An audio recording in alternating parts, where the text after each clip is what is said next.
नमस्कार साथियों। तो आज है 18th ऑफ जून 2026। दोस्तों, बाजार back to back 5 trading session से रिकवर कर रहा है। क्या लगता है कि कल यानी छठे ट्रेडिंग सेशन में रिकवर कर जाएगा?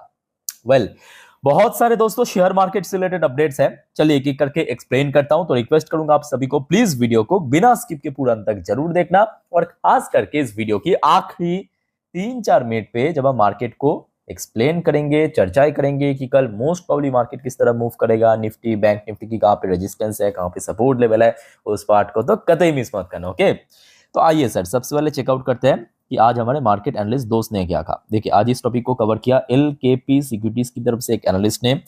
अब क्योंकि back to back 5 trading session market recover किया, आज भी रिकवर किया, तो सबसे पहले देखिए इन्होंने एक रेंज मेंशन किया 23,800 से लेके 24,200 की रेंज। चलो बढ़िया। अच्छा, अगर हम बात करें 24,200 इनकेस अगर क्रॉस करके निकल गया तो अपर साइड में 24,200 के बाद 24,500 की हर्डल पॉइंट मेंशन किया। अब मान लीजिए कि अगर किस्मत खराब है और 24,000 की जो सपोर्ट लेवल उसको ब्रेक करके नीचे चला गया तो 23,800 की लेवल मेंशन किया। ठीक है, बट मोस्ट प्रोबेबली 24,000 के लेवल कल ब्रेक कर पाना थोड़ा सा टफ होगा। अगर 24,000 के ऊपर स्टे भी कर गया तो भी बढ़िया। खैर दोस्तों, इस टॉपिक को देखिए कवर किया मनी कंट्रोल की तरफ से दूसरे एक और एनालिस्ट ने। देखिए बाजार के बारे में अपने एक विचार रखा, technical view. Consolidation likely but overall positive trend eventually likely to drive Nifty 50 toward 24,500। तो दूसरे एनालिस्ट ने एक तरफ कहा कि मार्केट में कंसोलिडेट मतलब मार्केट कंसोलिडेट कर सकते हैं, बट ओवरऑल जो मार्केट की आउटलुक है वो काफी पॉजिटिव है, और अगर निफ्टी 50 में मूवमेंट हुआ तो 24,500 इमीडिएटली पहुंच सकता है। ठीक है, और बैंक निफ्टी के लिए जो टारगेट रखा है 58,500। अच्छा, नीचे की तरफ भी एक रेंज मेंशन किया 24,000 से लेके 24,500। खैर, इस टॉपिक को दोस्तों हम इस वीडियो की आखिरी 3-4 मिनट पे अच्छे से चर्चा करेंगे, समझेंगे, तो अंत तक बने रहिए। चलिए अब कुछ इंपॉर्टेंट जानकारी मैं आपको समझाता हूं, तो मेरे साथ ध्यान से सुनना, समझना और यहाँ पे देखते जाइए। अच्छा, सबसे पहले देखिए आज भारत की नेट डायरेक्ट टैक्स कलेक्शन की डेटा आउट हुआ। अभी जून महीना चल रहा है, तो ऑब्वियसली बात है कि इस बार मतलब जितने भी लोग ITR फाइल करते हैं तो वो तो बढ़ेगा ही। तो इस बार भारत की net direct tax collection 5.2 lakh crore पे पहुंच चुका है, और ईयर ऑन ईयर मतलब 2025 के साथ अगर हम कैलकुलेट करें, ये 17 जून तक की डेटा है, 14.6% बढ़ गया। तो मतलब काफी लोग इस बार ITR वगैरह फाइल किया, और इस बार टैक्स कलेक्शन बहुत बढ़िया रहा सरकार की। चलो आगे बढ़ते हैं। अच्छा, नेक्स्ट देखिए, आपको पता होगा NSE की IPO ऑलरेडी सेबी में ड्राफ्ट पेपर फाइल हो चुका है, और अगले 1.5-2 महीने में लॉन्च हो जाएगा। ठीक है। अच्छा, यहाँ पे जो सेंट्रम जो स्टॉक ब्रोकिंग की तरफ से जो रिपोर्ट निकल के आ रहा है, NSE ने जो ड्राफ्ट पेपर फाइल किया IPO की, उसका वैल्यूएशन आज जो बॉम्बे स्टॉक एक्सचेंज यानी BSE की शेयर ट्रेड होता है ना, उसकी वैल्यूएशन से भी 15 से 20% डिस्काउंटेड वैल्यूएशन में रखा गया। ओके, सो लेट्स सी कैसा रिस्पॉन्स होता है। भाई तो NSE IPO को कुछ भी अगर जानकारी मिल गया तो मैं आपको जरूर इन्फॉर्म कर दूंगा। अच्छा दोस्तों, नेक्स्ट एक और रिपोर्ट आ रहा है, आप ध्यान से समझने इस रिपोर्ट की। $200 billion export opportunity for India to BRICS. BRICS मतलब जो हमारे ग्रुप है, Brazil, Russia, India, China, South Africa. तो ये 5 ग्रुप की जो मतलब 5 देश की जो ग्रुप है, ब्रिक्स कहा जाता है, पता होगा आपको। अब इस ब्रिक्स ग्रुप में क्या है कि देखिए बहुत जल्दी ये भी आपको पता होगा कि ब्रिक्स करेंसी भी लॉन्च हो सकता है। अभी हुआ नहीं ऑफिशियली, बट हो सकता है। और इन ब्रिक्स में बहुत सारे देशों के साथ हम लोग लोकल करेंसी में भी जो ट्रेड करते हैं, मतलब इंपोर्ट एक्सपोर्ट करते हैं, इसकी रशिया हो गया, साउथ अफ्रीका हो गया, साउथ अफ्रीका भी बहुत सारे देशों के साथ। ठीक है, सो अब जो यहाँ पे रिपोर्ट निकल के आ रहा है, 2030 के अंदर भारत के लगभग $200 बिलियन की एक्सपोर्ट अपॉर्चुनिटी है ब्रिक्स ग्रुप में। ठीक है, लेट्स सी। अच्छा, वैसे दोस्तों देखिए मार्केट हो सकता है कि थोड़ा स्ट्रगल कर रहा है। अब उसके पीछे वजह भी है, एक तरफ वॉर चल रहा है, अभी तो वॉर खत्म हो चुका है, बट फिर भी वॉर की वजह से आपकी एनर्जी क्राइसिस, ऑयल प्राइस में गेनिंग, और ऊपर से वेदर भी अच्छा नहीं है, एल नीनो है ना। तो जिस वजह से भारत की जो कंपनी की अर्निंग या प्रॉफिट मार्जिन वो लगभग 150 BPS या 150 बेसिस पॉइंट या परसेंटेज वाइज 1.5% इस बार ड्रॉप हो सकता है। ठीक है, ये रिपोर्ट आया है ठीक। अच्छा, यहाँ पे एल नीनो की जब बात हो ही रहा है, एक और रिपोर्ट आप देखिए इसके साथ रिलेटेड, कि India facing 41% rainfall deficit as south west monsoon stall over Maharashtra. So basically El Nino की वजह से भारत में इस बार 41% की रेनफॉल में डेफिसिट हो सकता है, मतलब कम हो सकता है, लगभग 40-41% के आसपास, जो कि पर्टिकुलरली एग्रीकल्चर सेक्टर के लिए बहुत ज्यादा नुकसान पहुंचेगा, बहुत ज्यादा नुकसान पहुंचेगा एक्चुअल में। ठीक है, एग्रीकल्चर सेक्टर में। सो लेट्स सी, अगर ऐसा ना हुआ तो बेटर है, मैं तो चाहता हूं नहीं हो, बट फोरकास्ट तो बार बार किया जा रहा है। अच्छा, एक इंडिविजुअल कंपनी की शेयर दोस्तों, कल इसको वो नजर रखना, याद करके, बजाज ऑटो। ऑलरेडी एक बार मैं आपको इन्फॉर्म कर चुका हूं, बस एक बार रिमाइंडिंग पर्पस देख लीजिए। बजाज ऑटो ने जो रिसेंटली क्वार्टर फोर रिजल्ट के साथ 5,633 करोड़ की बाईबैक का अनाउंसमेंट किया था, जिसका रिकॉर्ड डेट आज कंपनी फिलहाल फिक्स कर दिया वेडनेसडे, मतलब अगले हफ्ते 24 जून 2026 को।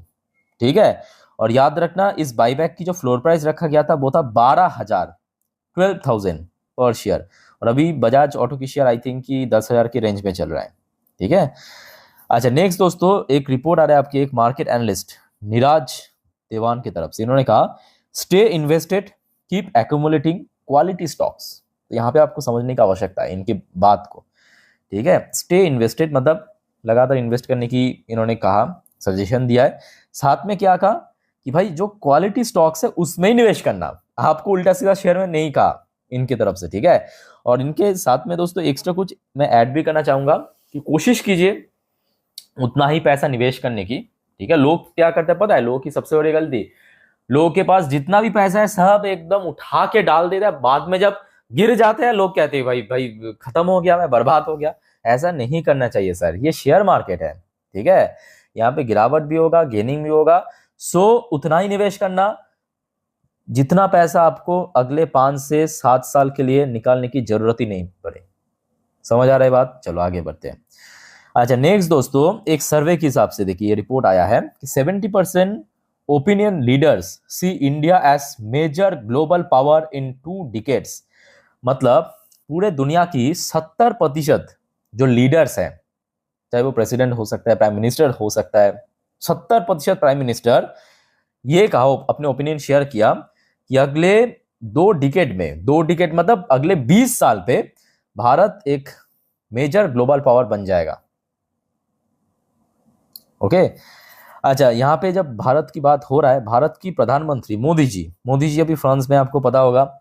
मोदी जी ने क्या किया, फ्रांस की जो टॉप सीईओज है, कंपनीज की सीईओज, चीफ एग्जीक्यूटिव ऑफिसर्स, उनके साथ मीटिंग किया है आज की डेट में, और डिस्कस किया है भारत में इन्वेस्टमेंट की और इंडिया एक्सपेंशन प्लान की, मतलब भारत में अपने उन सब कंपनी की जो व्यापार है और ज्यादा एक्सपैंड करने की, व्यापार करने की। ठीक है, तो बेसिकली इन्वेस्टमेंट पर्पस ही इन्होंने ये सब मीटिंग किया है, ताकि भारत में जो फॉरेन इन्वेस्टमेंट आए और ज्यादा बढ़ सके, एफडीआई इन्वेस्टमेंट बढ़ सके। ठीक है, आशा रखता हूँ अगर ऐसा हुआ तो बढ़िया। अच्छा चलो, एक चीज नोट करना, अभी यूएस मार्केट तो ओपन है, चलो बढ़िया। यूएस में लोकल टाइम दोपहर 12:34, डॉ जोन्स भी ठीक ठाक पोजीशन पे ही चल रहा है। ठीक ठाक पोजीशन बोलना भी गलत होगा, एक्चुअली लगभग पीक के आसपास ही है, बहुत नीचे नहीं है, 0.31% ऊपर ही चल रहा है। नैस्डैक कंपोजिट की पोजीशन और भी अच्छा, 1.40% ऊपर। क्रूड ऑयल की प्राइस भी लगभग 2.5% के आसपास नीचे चल रहा है, जो कि इंडियन बहुत सारे सेक्टर्स के लिए काफी बढ़िया। बट गोल्ड की प्राइस एक्चुअली कल रात से नीचे, अभी लगभग 3% नीचे चल रहा है। इसके पीछे सिंपल रीजन है, कल रात में एफएमसी मीटिंग में हो सकता है कि फेडरल रिजर्व की चेयरमैन ने जो पॉलिसी रेट है यूएस की उसको अनचेंज रखा, पर साथ में ये भी ऐड कर दिया कि अगर अगले एफएमसी मीटिंग तक कुछ भी इंप्रूवमेंट नहीं हुआ, मतलब इन्फ्लेशन में, तो हम रेट हाइक करेंगे। तो जिस वजह से क्या होगा, यूएस की जो डॉलर इंडेक्स है, मतलब जो बॉन्ड्स है, 10 साल की बॉन्ड डील, वो बढ़ जाएगा, और उसके अगेंस्ट में जो गोल्ड एंड सिल्वर है वो गिर जाएगा। तो जिसका इंपैक्ट हमें ऑलरेडी देखने को मिल रहा है, सिल्वर 6.5% नीचे।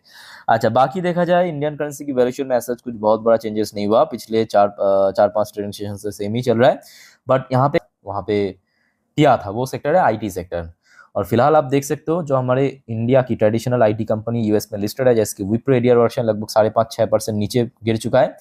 इन्फोसिस में गिरावट और ज्यादा हो चुका है, लगभग 7-8% के अराउंड। तो इसके पीछे मेन कारण क्या है, एक्सेंचर आपको पता होगा, दुनिया की लार्जेस्ट आईटी कंपनी, आज की डेट में शाम के वक्त आके कह दिया कि भाई हम अपना जो ग्रोथ गाइडेंस कट करने वाले हैं।